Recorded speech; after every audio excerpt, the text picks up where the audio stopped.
mais de 50 anos, a Fórmula 1 assiste a duas disputas. Uma entre os pilotos na pista e outra entre os dirigentes que fazem o regulamento e os engenheiros que projetam e constroem os carros.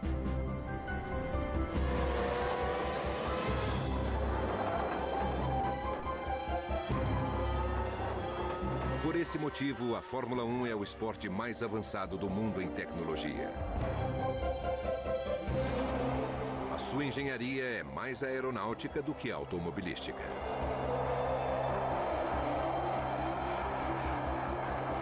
As regras são o segredo.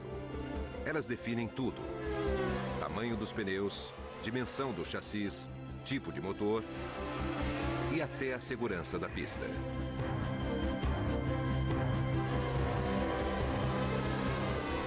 A Fórmula 1 é como um jogo de xadrez, jogado a 300 km por hora.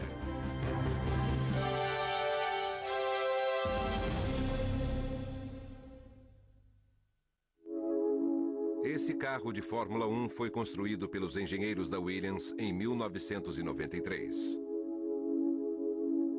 Alain Prost ganhou o campeonato naquele ano. Debaixo da fibra de carbono está escondido um tesouro, um equipamento computadorizado de controle hidráulico. O FW15 tinha controle de tração, motor com comando eletrônico, câmbio semiautomático computadorizado e suspensão ativa. Sem os componentes eletrônicos seria impossível pilotá-lo. Ele continua sendo o carro com a mais avançada tecnologia já construído.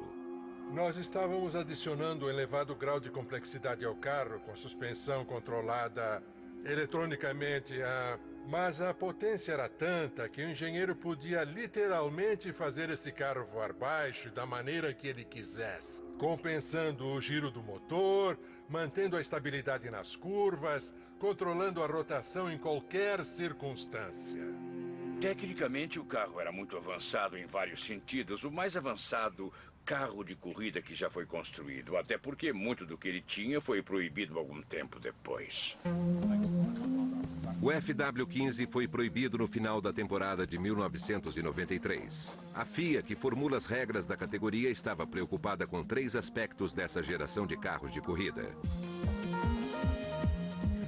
A velocidade na pista tinha ficado perigosamente alta. O software dos carros era impossível de ser supervisionado. E a parte eletrônica criou a percepção de que os carros dispensavam a habilidade do piloto.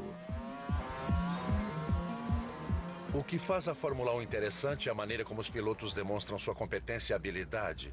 Mas a tecnologia os deixou com menor importância, então não havia escolha. E eles estavam dizendo, a Fórmula 1 não é feita só de carros. Os carros de passeio são cada vez mais importantes para a Fórmula 1. As grandes montadoras continuam trabalhando na esperança de que o glamour tecnológico das corridas se estenda ao seu produto.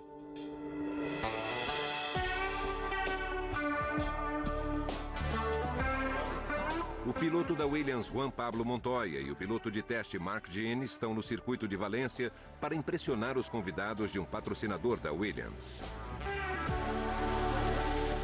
Eles vão dirigir carros equipados eletronicamente, que são mais fáceis de pilotar. Mas eles vão desligar o acessório mais importante, a estabilidade, ou o controle de tração. Com este recurso desligado, o manejo dos carros ficará por conta da habilidade dos pilotos. Eles podem executar manobras que seriam impossíveis com toda a eletrônica acionada.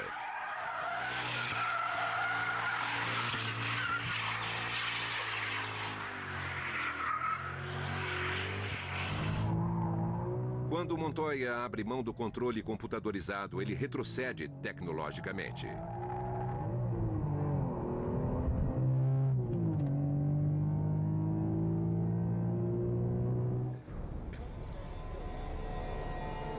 Um outro circuito, Silverstone, na Inglaterra. É aqui que Montoya se sente em casa.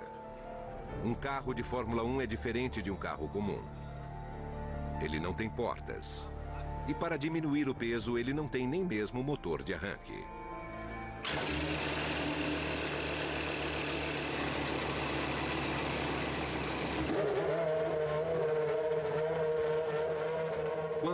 dá a partida, ele fica em marcha lenta. Comparado com o carro que Montoya dirigiu em Valência, ele tem poucos componentes eletrônicos. Os acessórios normalmente permitidos na Fórmula 1 foram banidos, modificados, diminuídos ou simplesmente escondidos dos inspetores. Hábeis engenheiros estão sempre tentando passar a perna nos homens que fazem as regras. O grande problema enfrentado pelas corridas de Fórmula 1 no fim do século XX foi a engenhosidade que os carros estavam ganhando. E havia o risco do piloto ter seu papel cada vez mais diminuído nas vitórias. E não é isso que se espera de um espetáculo. Embora os pilotos sejam os heróis do espetáculo, cada vez mais eles estão nas mãos dos engenheiros. Esses técnicos já podem controlar o carro e o modo de pilotagem. Os espectadores que ligam a TV para assistir às disputas são o verdadeiro espírito da Fórmula 1. Sem eles, os patrocinadores não se interessariam em colocar os seus nomes nos carros. Sem o dinheiro dos patrocinadores, as equipes ficam sem os recursos para a tecnologia que, por sua vez, ameaça espantar o público. Mas sem tecnologia não é Fórmula 1. Essa estranha contradição está constantemente ameaçando o esporte. Esse problema apareceu pela primeira vez em 1977, quando uma vantagem aparentemente invisível tornou dois carros invencíveis.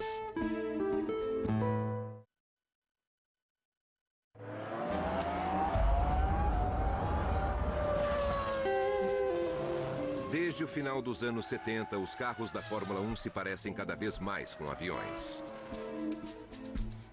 No lugar do desenho em formato de charuto, característico das primeiras corridas, os carros da nova era se tornaram peças de uma tecnologia secreta. Os primeiros foram os pretos e sinistros Lotus 78, projetados por Colin Chapman.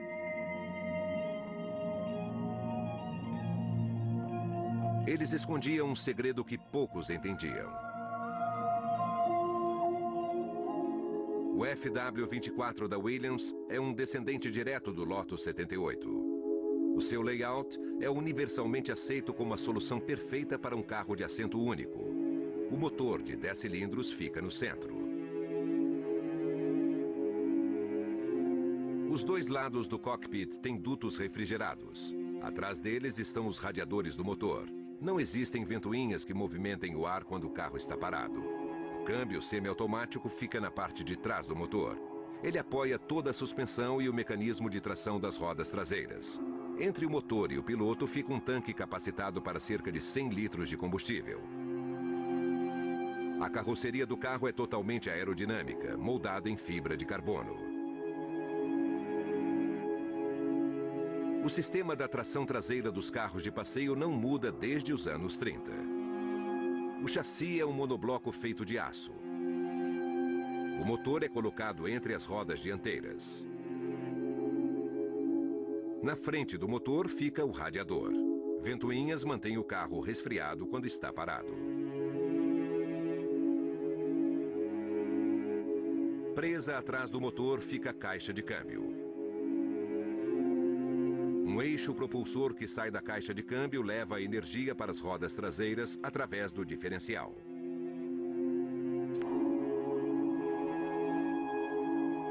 Um tanque de combustível de aço ou de plástico fica ajustado sob o assento traseiro. O piloto fica sentado com a coluna ereta. E para facilitar a pilotagem, toda a tecnologia deve ser acrescentada ao pacote básico.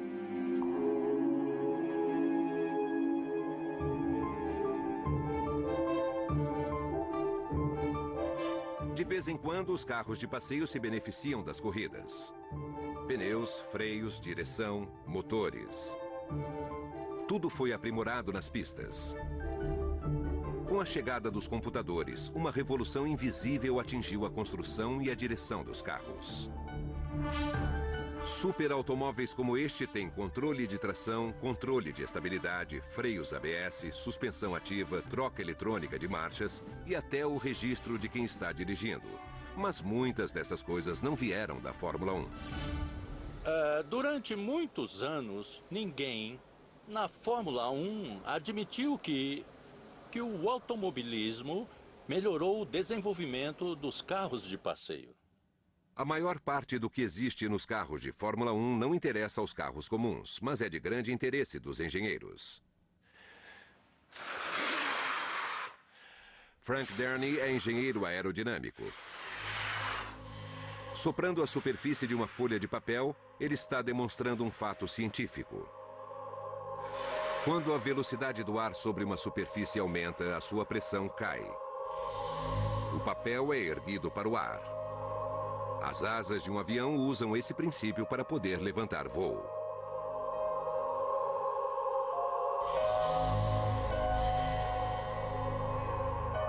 Foi com esse segredo que os engenheiros da Lotus se depararam. Escondido sob o chassi preto do carro, havia um formato primitivo de asa de cabeça para baixo. Bordas de borracha perto do chão eram as únicas pistas que os físicos tinham para estudar. Conforme o carro avançava, o ar imóvel ficava pressionado sobre o carro e era acelerado pela forma de asa. Conforme o ar acelerava, a pressão caía e o carro aderia ao solo. As bordas eram uma tentativa de barrar a baixa pressão do ar que vinha de fora. A Lotus produziu um carro que era um desafio para nós. E certamente tinha uma característica técnica particular que realmente foi um grande passo adiante, mas não sabíamos direito o que era, e a Lotus foi muito hábil ao esconder o carro. O grande lance é que eles tinham inventado um diferencial novo e fantástico, e toda vez que o carro era testado, eles cobriam a caixa de câmbio e alguém corria para o caminhão com algum dispositivo escondido em um pano. E assim, todos os olhares eram desviados, porque o que eles tinham descoberto, na verdade, era uma maneira de conseguir 3 vezes mais tração sem nenhum arrasto, e isso resultou em mais aderência. Mas, francamente, o diferencial não poderia, mesmo que fosse perfeito, ter feito tanta diferença como nós acreditávamos. No final, ficou bastante claro, ao se fazer o modelo no túnel de vento, que o efeito na tração foi, sem dúvida, um avanço enorme. Frank Derny ajudou muito a desvendar o que a Lotus tinha descoberto. O FW07 de 1979 tinha um formato de aerofólio melhorado, mas Derny também percebeu que o ar escapava constantemente por baixo e prejudicava a sucção, podendo ser evitado com uma borda deslizante. A borda da Williams não era flexível. Era firme e se movia para cima e para baixo, fixando o carro no chão em qualquer velocidade. O aumento do desempenho foi uma revelação. As bordas foram proibidas em 1981. Desde então, todas as vantagens aerodinâmicas tiveram que ser obtidas em cada centímetro do carro. O motor tem que ser alimentado com ar. Esse é um carro turbinado com um refrigerador que mantém o ar comprimido frio. A quantidade de ar que precisa passar por aqui é mínima. Qualquer quantidade de ar a mais que passar produz uma resistência extra e diminui a corrente de ar, ou seja, não existe ar suficiente para gerar mais tração. Então, como engenheiros aerodinâmicos, nós forçamos o motor até o máximo permitido porque assim alcançamos a melhor performance aerodinâmica. Aqui nós temos a preocupação de afastar o ar quente do motor e dos radiadores e, ao mesmo tempo, manter toda a tração vinda das asas. Sendo assim, tudo que estiver perto da traseira é direcionado para que não atrapalhe a corrente de ar aqui. Todo o projeto de um carro de Fórmula 1 é científico e não cosmético. Mesmo sem as bordas e com uma base plana no lugar de uma com formato de asa, os engenheiros conseguem gerar tração suficiente no carro.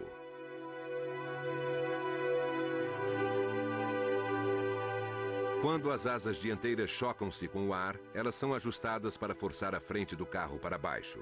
Isso ajuda na aderência, principalmente nas curvas. A carroceria é desenhada para absorver o ar. Quanto mais ar ela segurar, melhor as asas traseiras funcionarão. A tração sobre as rodas traseiras ajuda na aderência, que é importante. Em um bom carro, esses elementos funcionam harmoniosamente. Em um carro ruim, não. O problema em aumentar a tração usando as asas é o arrasto. O arrasto é uma corrente de ar que é puxada para trás do carro. O ar tem peso, e com o arrasto seria como rebocar uma caravana a 250 km por hora. Se a tração for gerada pela asa na parte de trás do carro, isso pode trazer um arrasto extra. E então, dependendo da velocidade do carro, isso vai exigir mais potência. Então, se tivermos muita potência, podemos usá-la para produzir um pouco mais de força aerodinâmica no carro e também um pouco mais de arrasto.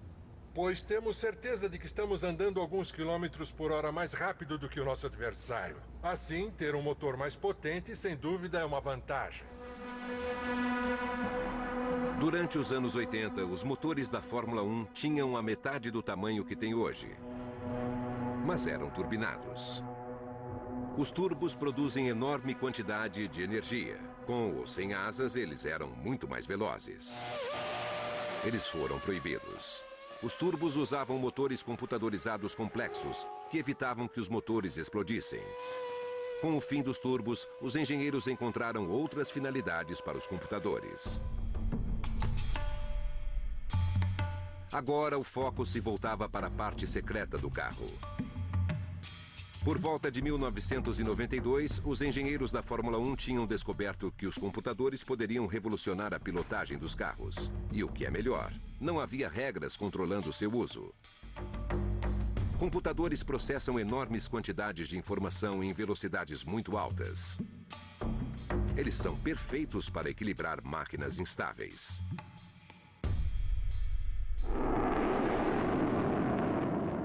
O Eurofighter é uma máquina instável, um avião desenhado para combate durante a Guerra Fria. Ele possui 3 supercomputadores. O piloto controla os computadores e os computadores controlam o avião. O piloto não teria como controlar esse avião sem os computadores. Ele não tem o comando manual. Então, nós confiamos nos computadores e ficamos felizes pelos benefícios que nos trazem. Os benefícios para os pilotos é que eles não precisam se preocupar com as consequências desastrosas em manobras arriscadas.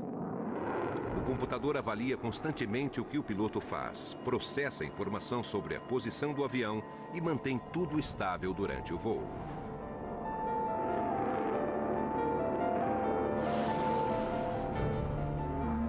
O FW-15 tinha uma similaridade. Ele não tinha molas nem amortecedores. Em vez disso, componentes hidráulicos controlados por um computador de bordo absorviam os solavancos e os giros do carro em alta velocidade. O computador processava informação sobre o que o piloto estava fazendo e a posição do carro na pista, milhares de vezes por segundo. Isso mantinha o carro a exatamente 6 centímetros do chão em qualquer circunstância.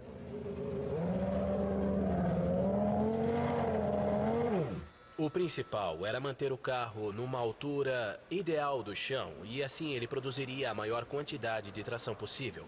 Com molas convencionais, quando acionamos os freios, o peso é transferido para frente, que então abaixa, a traseira levanta e desestabiliza o carro. E assim que pisamos no acelerador bem no meio da curva, a traseira baixa, a frente levanta, o que também desestabiliza o carro. Se usássemos um sistema de suspensão ativa, seria rápido e eficiente compensar isso. E, mais importante ainda, manteria a estabilidade do carro, não importa se estivesse indo devagar e sem muita força na curva, ou em alta velocidade nessa mesma curva, ainda assim o carro manteria uma distância ideal do chão. Esse era o objetivo da suspensão ativa e isso valia segundos, não décimos, segundos.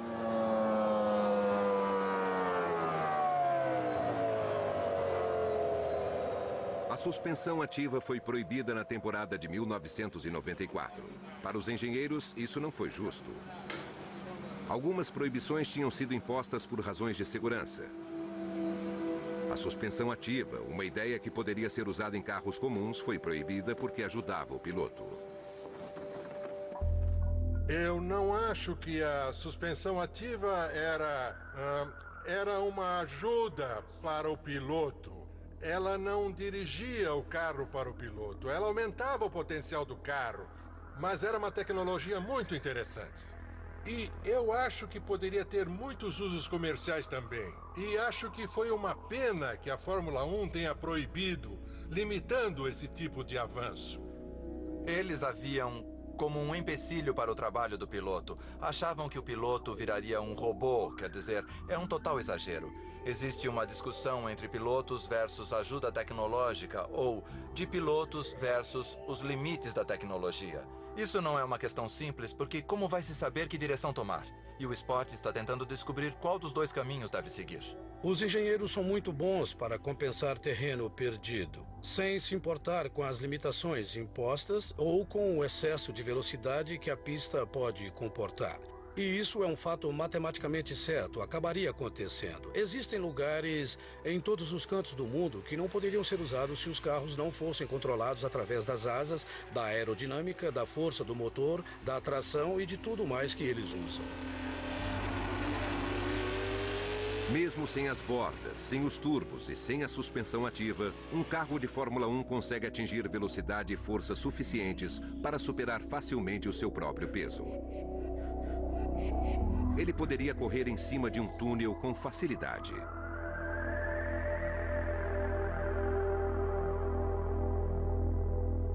As restrições do regulamento forçam todos a serem cada vez mais criativos.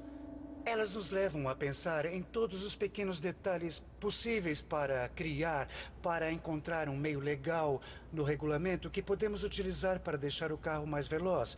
E sendo permitido, todo mundo vai usar a mesma lacuna também. Então temos que pensar em alguém ou em outra coisa, e isso faz parte do jogo. No momento em que um carro de corrida entra na pista, o projetista desse carro, o homem cuja assinatura está lá embaixo, fica pensando: gostaria de continuar mexendo no projeto ou no carro, porque eu sei que o tempo todo os avanços acontecem. E se eu falasse com o fornecedor do motor para fazer isso, aí sim, eu poderia mexer nele. E se o resultado for um carro que pode vencer a gravidade, nenhuma surpresa. A maior fonte de tecnologia é a aeronáutica. Pense no espaço aéreo. Tudo depende da aerodinâmica. Depende também da criatividade com o material. De torná-lo mais leve possível, mais resistente possível para funcionar em condições extremas. Já com os carros de passeio, não se pode fazer nada. E é assim também com os carros de corrida. Mas afinal, como podemos deixar esse carro o mais leve possível? O mais leve possível.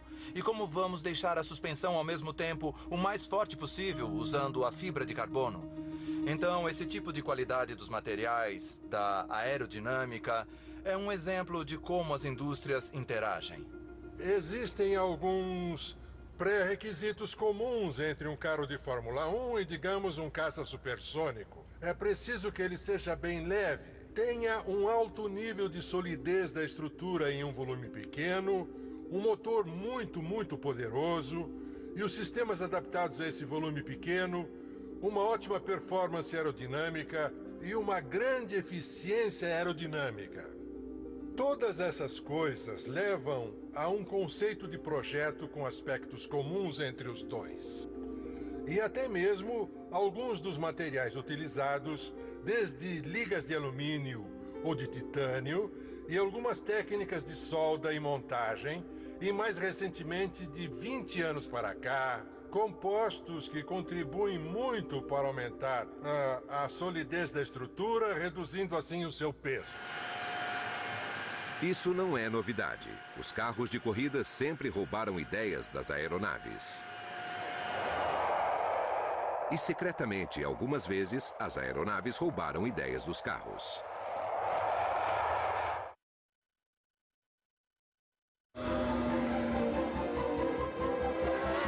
Dos ultrapassados carros do final dos anos 70 para os carros com suspensão ativa do começo dos anos 90, os engenheiros da Fórmula 1 se tornaram cada vez mais reservados a respeito de sua tecnologia. Na época em que a suspensão ativa foi proibida, em 1993, os pilotos da Fórmula 1 tinham um ótimo ajudante a bordo, um poderoso computador. Da faísca que inflamava a gasolina no motor, à fração de segundo para se fazer a troca de marcha, tudo era controlado por um cérebro eletrônico. Os paralelos com o projeto dos aviões eram óbvios, não apenas com o perfil alado dos modernos carros de Fórmula 1, mas com a revolução eletrônica que acontece no cockpit. Alguma coisa tinha que ser feita. Ficou decidido que toda aquela ajuda tecnológica dos pilotos tinha que ser banida. A ênfase seria o campeonato de pilotos. Assim, toda a ajuda aos pilotos acabou. Havia uma alternativa que era dizer que a FIA lançaria unidades de controle eletrônicos normais que seriam fornecidas em todos os motores, mas no final eles concluíram que as montadoras ficariam assustadas porque isso estaria passando por cima da sua tecnologia. E pela primeira vez desde 1930, as montadoras voltaram para a Fórmula 1 exatamente por causa de seu perfil altamente técnico.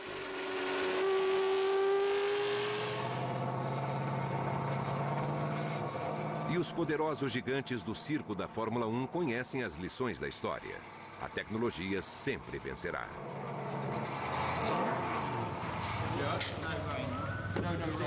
Os aviões e os carros surgiram no começo do século XX. Na época, os aviões eram assim. E nos anos 30, os mesmos engenheiros trabalhavam nos dois setores.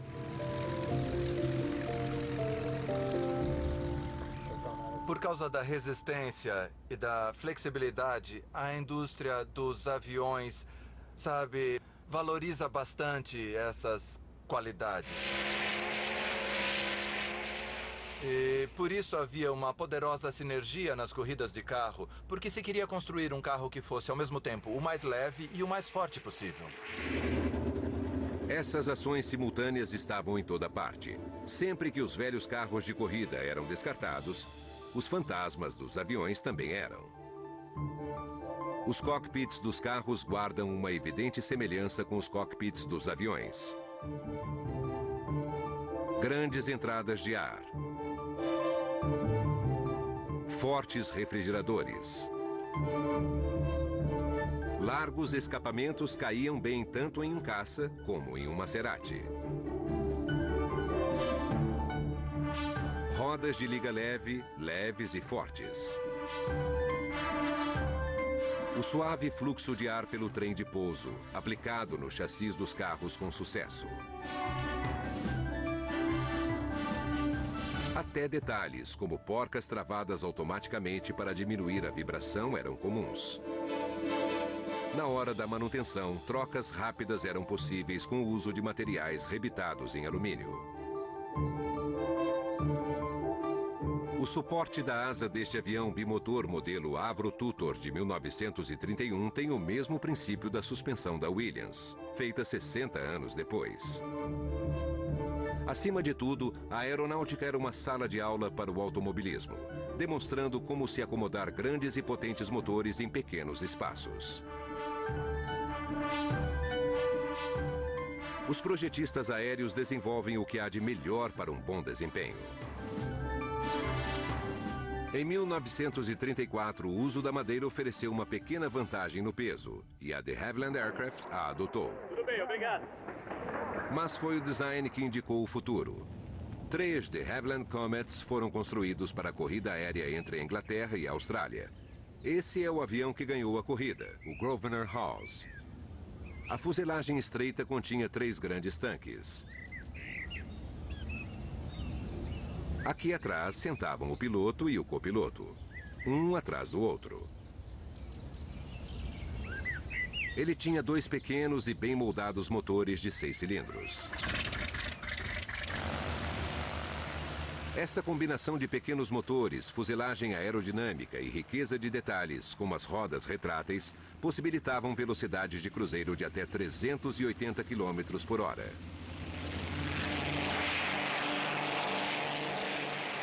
Esse arranjo voltaria 5 anos depois na forma do mais rápido bombardeiro da Segunda Guerra, o Mosquito.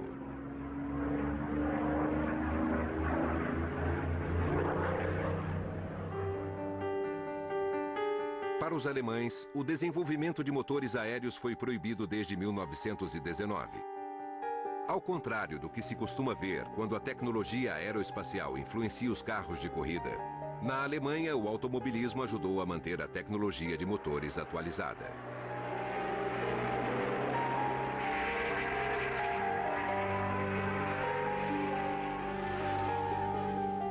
Em 1937, o Messerschmitt foi montado com motores V12 superalimentados da Daimler-Benz. Logo depois, foi adicionada a injeção direta de combustível. As semelhanças com os carros de corrida eram visíveis. Menos de 10 anos após o fim da guerra, a Mercedes voltava a correr. O W196 era quase invencível. O motor de 8 cilindros com injeção direta era claramente baseado nos aviões.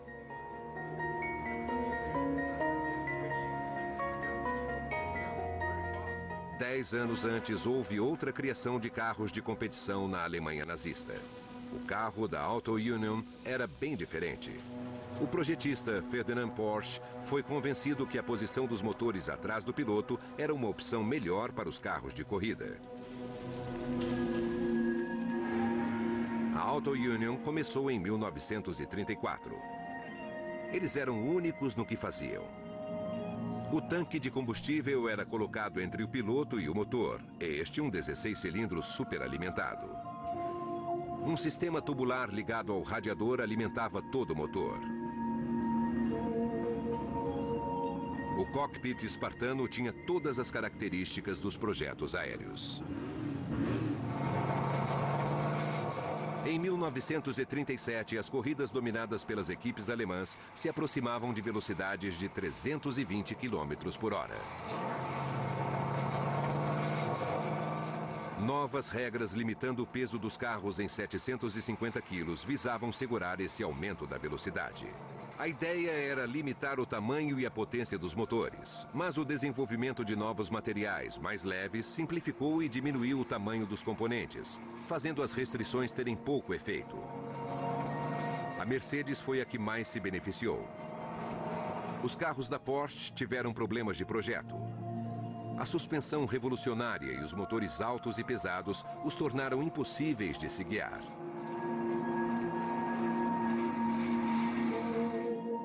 A ideia futurista do motor atrás do piloto ficaria em desuso por quase 20 anos.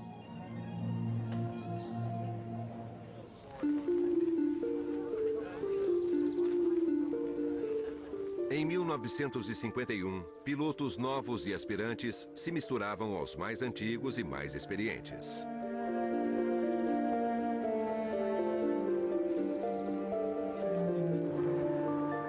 Durante todo o dia, equipes chegavam ao antigo aeroporto de Silverstone para o GP da Inglaterra.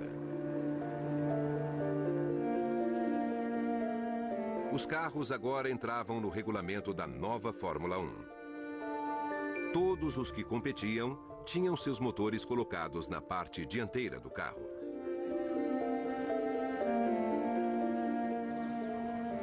Era um esporte estranho por contar com a participação de ricos amadores.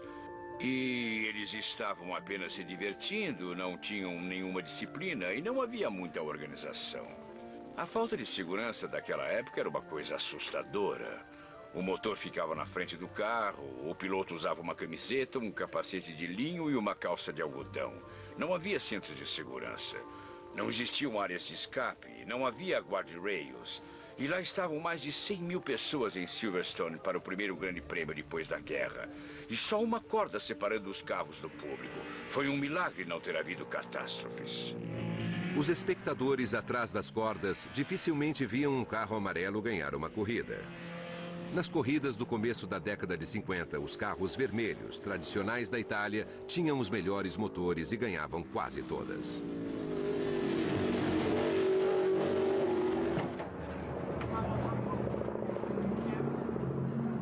O domínio da Itália com a Ferrari e a Maserati na década de 50 estava associado ao posicionamento do motor na frente do carro.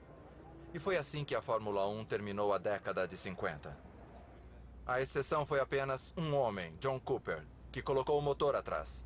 Mas não foi na Fórmula 1, isso foi na Fórmula 3, que tinha pequenos carros, motores traseiros, motores de motocicletas. E ninguém poderia imaginar que ali estaria o futuro da Fórmula 1.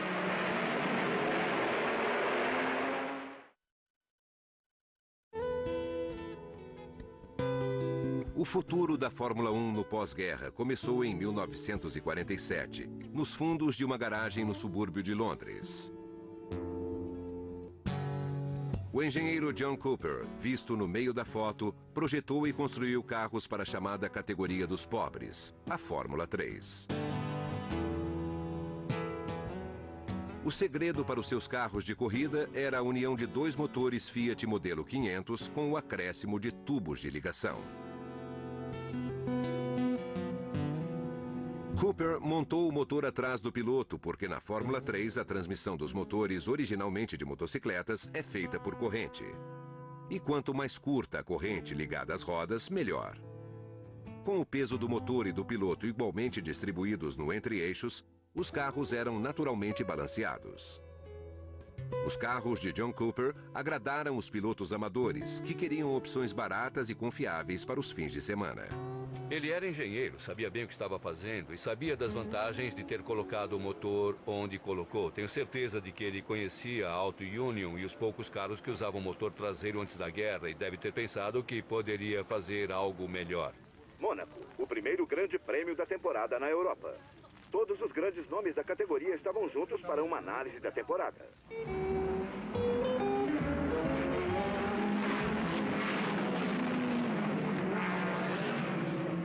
Webber agora em segundo. Em 1958, Cooper ia bem. As suas ideias foram bem aceitas na Fórmula 2 e logo em seguida na Fórmula 1. Apesar de terem menos potência que os outros, os carros de Cooper eram mais balanceados e mais velozes em curvas, e isso começou a preocupar os italianos. E o duelo pela supremacia se torna uma luta cruel. Aos poucos, Cooper concluiu o projeto da Porsche, com os carros de motorização traseira da Auto Union. Ele não alcançou Jeff Bevins como foi visto na temporada com uma vitória no estilo de Cooper. Em poucos anos, Cooper entrou de vez na Fórmula 1 com pouca potência, na verdade, mas com um projeto muito superior aos carros com motores dianteiros. E aí o Colin Chapman, provavelmente o homem mais criativo que a Fórmula 1 conheceu na segunda metade do século, copiou a ideia para a sua Lotus. Jim Clark conquistaria o seu primeiro título mundial na revolucionária Lotus 25 de Chapman, em 1963.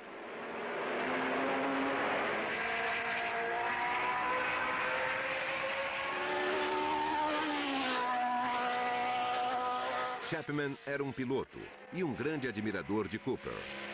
Ele veio repentinamente da aviação.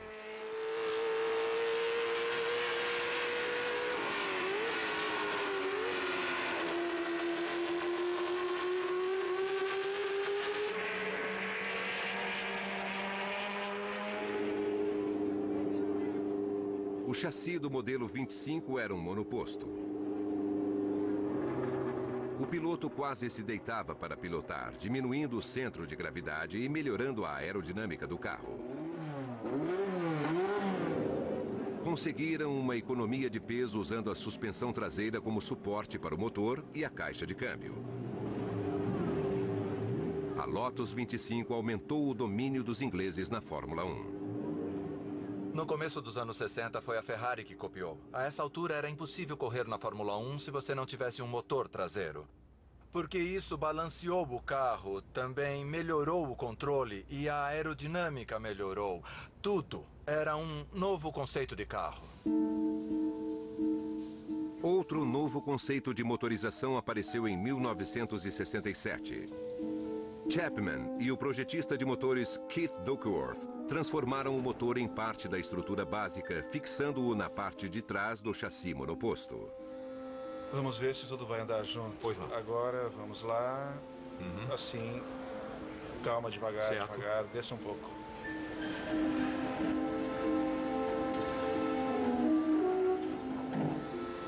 É isso aí, se encaixou bem. Muito bom. É isso que eu queria. O motor era a principal estrutura do carro. E isso era característica na estrutura dos aviões. E todo o estilo e a concepção que marcaram o Lotus 49 veio da indústria aérea.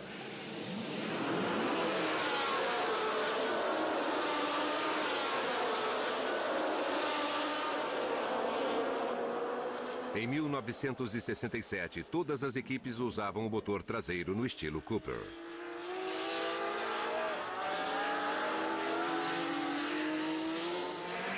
A Ferrari e os novos carros de motor Honda tinham visto o que seria o futuro da Fórmula 1.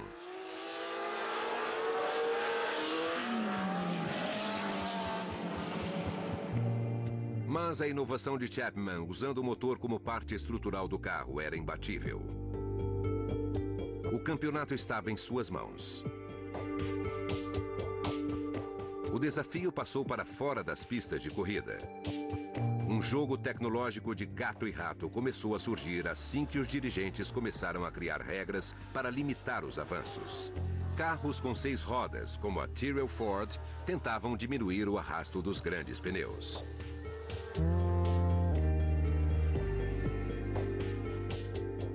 A Brabham, de Bernie Ecclestone, equipada com um fraco motor Alfa Romeo, descobriu um modo de grudar o carro nas curvas usando uma espécie de ventilador, como se fosse um flutuador.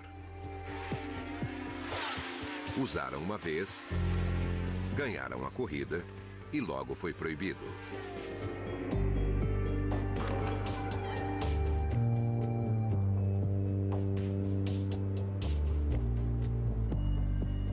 Devido a esse fascínio, a batalha de cada equipe impulsionando fábricas secretas só poderia resultar em uma coisa.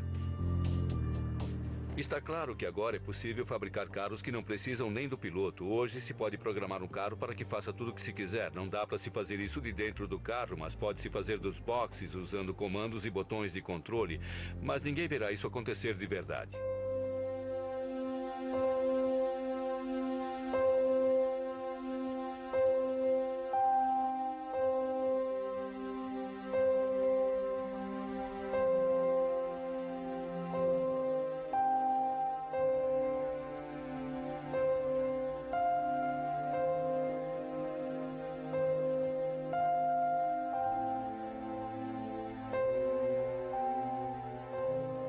Desde o começo do século XX, a tecnologia aérea é usada em carros de corrida.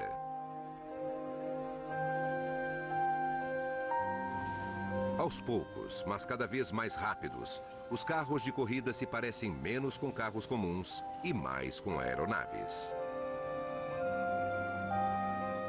Com certeza, isso que estamos vendo se parece mais com uma fuselagem de avião do que com um carro usado por pessoas no dia a dia.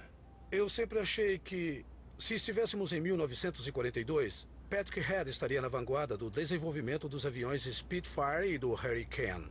Fico imaginando que eles seriam os engenheiros que estariam liderando esses avanços naquela época. Hoje em dia, a Spitfire é uma tecnologia aberta a todo mundo. Ela vem com sistemas eletrônicos. Sistemas que já estão revolucionando os carros comuns.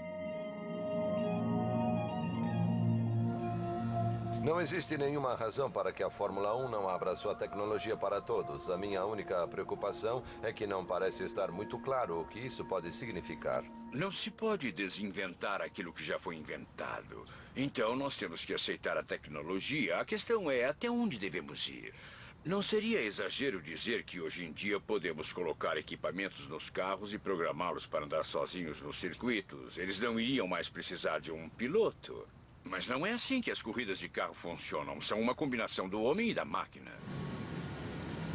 Nos aviões, o homem e a máquina são unidos pela eletrônica. O futuro do controle da aviação não está nos músculos nem na habilidade, mas na coerência. Motores expostos, altura, depósitos, mesas, armazéns. Nas disputas espaciais modernas, há muita informação chegando. E os sensores a bordo conseguem captar tudo. Seria fácil que essa informação sobrecarregasse o piloto, a menos que ela fosse filtrada por computadores, que fornecessem uma imagem no cockpit que ele pudesse entender. O piloto seria inútil no meio de tanta informação. Os pilotos de elite sempre conseguiram lidar com sobrecarga de informação. Os engenheiros da Fórmula 1 já estão acabando com isso. Desde o início de 2002, o controle eletrônico de tração, ou TC, é letal nos carros de Fórmula 1. Controle de tração desativado significa que isso é possível. Ativado, o TC não torna os carros mais velozes, só facilita a direção. Eu disse, bom, vou dar uma volta. Com o sistema de tração eletrônica, você controla o carro de uma maneira que nas curvas rápidas ele não possa escapar. A partir daqui, parece que o controle de tração é legal, porque continuamos tendo cavalos de pau, saídas de pista. Já está bastante desenvolvido. Você, com o controle de tração, pode decidir quanto o carro pode derrapar. E se estiver chovendo, você altera o sistema de tração. Para isso, temos uns botões no volante que nós acionamos. Ninguém quer que a Fórmula 1 fique longe do que há de mais avançado em tecnologia, mas é muito difícil encontrar o equilíbrio. E existem cabeças muito boas na Fórmula 1 e elas devem se concentrar, eu acho, em impor alguns regulamentos para assegurar que esse equilíbrio seja mantido.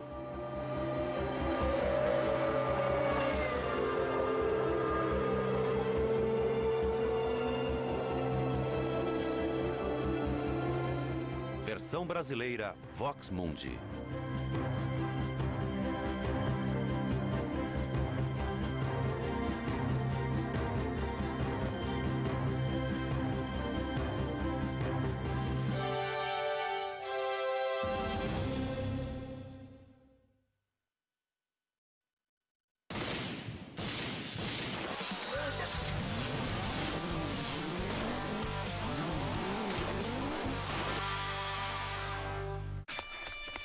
Se você quer começar a semana tranquilo,